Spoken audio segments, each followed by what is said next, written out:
I'm Mrs. Paul. I'm an advocate in the High Court. I'm a Hindu married to a Christian. My question, which has come to my mind, is after hearing the thoughts of Doctor and the teachings of Islam regarding killing. If killing is strictly prohibited in Islam, why don't the Muslim spiritual leaders openly criticize and unitedly fight the killings going on in the name of jihad? How can Muslims allow Islam to be misused and misquoted by a few of those Muslims who are maligning the name of the entire community in the entire world?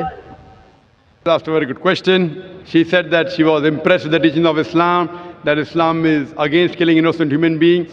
But how come all the Muslim leaders don't get together and condemn the killing that is going on in the name of jihad?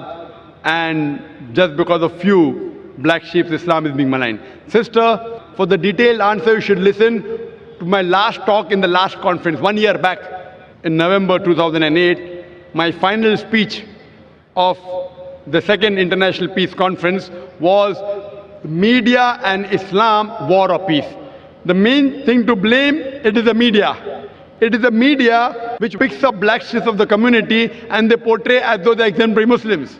It is the media. So what you see in the media is not what's exactly happening. Quran clearly mentions in Surah Maida, chapter number 5, verse number 32, that if anyone kills any other human being, whether it be a Muslim or non-Muslim, unless it be for murder or for spreading corruption in the land, it is as though he has killed the whole of humanity. And if anyone saves any human being, it is as though he has saved the whole of humankind. So killing any innocent human being is a sin in Islam. Not only is it a sin, it is as though you have killed the whole of humanity. So anyone killing, you find cases taking place, going on the street and a bomb blast takes place, etc. Killing innocent human being is totally prohibited.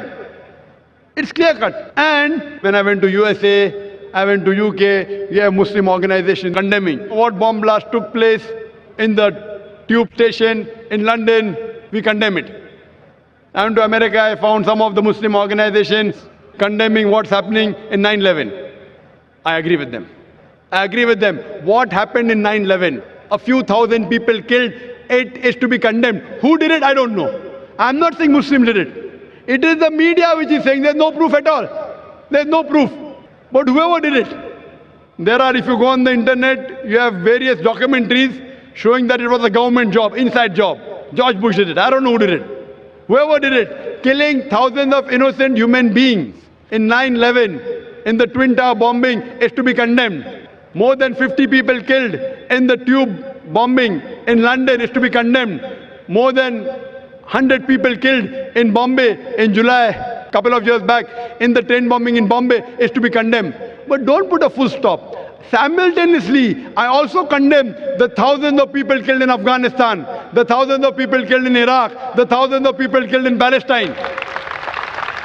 I call this white-collar terrorism. You know what they are doing? They are giving missiles. They are sending bombs. There in Palestine, they are fighting with stones. And they are called as terrorists. America is sending bomber Patriot missiles. They are sending cluster bombs. Cluster bomb means it falls, it breaks up into many bombs and kills thousands of Afghanis. For what? It is a coward act. What we find, it is the media which is portraying. Media which is portraying that Muslims are doing this. I do know there are black sheep, sister. There are black sheep in a community. There are black sheep in every community. Indian media talks about Kashmir. How often do they talk about Assam? Naxalite, the Maoist. You know the biggest threat to India are the Maoists. What are they doing? They are bombarding the police stations. They are killing the police. The maximum killing that has been done in India by the Maoists, by the communists, the LTT, Hindus. Who calls them Hindu terrorists? You go to Assam, the Christian terrorist. When the Hindus do it, you call it LTTE. Liberation Tamil Tigers. LM. If you go to UK, IRA, Irish Republican Army, they are Catholics. They have a big difference between the Catholics and the Protestants. No one calls them Catholic terrorists. Why? So what we find, that no religion teaches to kill innocent human beings. But there are more non-Muslims killing innocent human beings than Muslims. Now so-called Muslims who killed innocent human beings, they aren't Muslims. They aren't following the teachings of the Quran and the Prophet. But what the media does, media picks up these black sheep and they portray as though they're exemplary Muslims. So the media has to blame, number one. Media. The media can change black into white, day into night, hero into villain, villain into a hero. You can hear my talk, Is Terrorism a Muslim Monopoly? And you'll get more details, inshallah.